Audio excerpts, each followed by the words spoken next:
Susubukan ko pala ngayon yung active track nito. Dito lang sa park.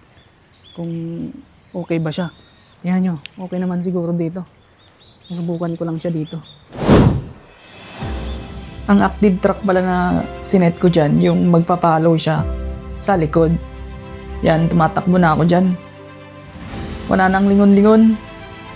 Cellphone lang pala yung gamit kong pang-control sa DJI Neo 2 dito. Hassle kasi kapag gagamitin ko pa yung DJI RC-N3 na remote niya.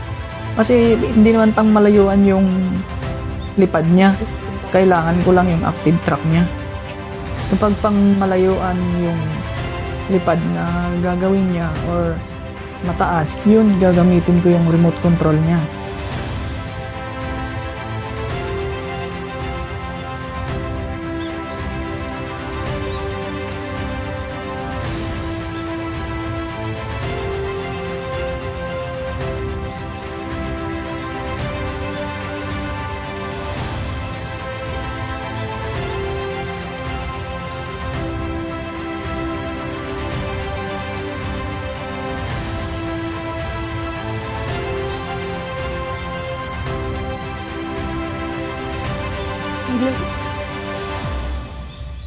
Grabe.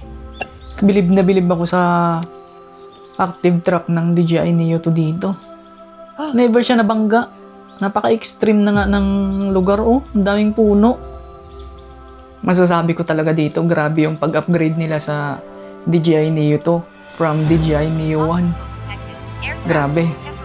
Sobrang layo ng specs ng active track ng Neo 2 kaysa sa DJI Mini 3 Pro ko.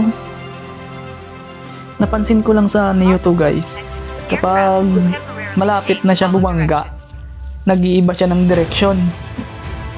Nagsasalita siya na magbabago siya ng direksyon. Diba, nakaharap sa sayo, tapos malapit siya bumangga dun.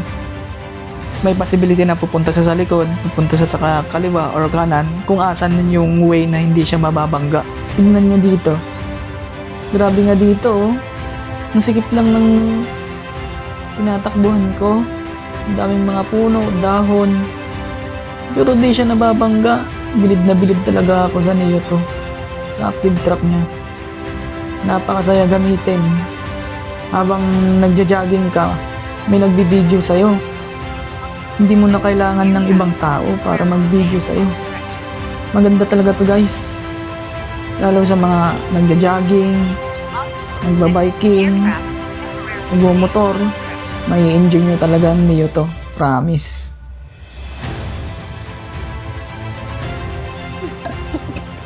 Sinet ko dito yung drone na pumunta sa harap ko. Kaya nasa harap siya habang nagpa-follow mode. Pero pag ganyan na nahihirapan siya na magde-decide kung asan siya mag-follow sa'yo, kung sa likod or sa harap. Depende kung asan yung hindi siya mababangga.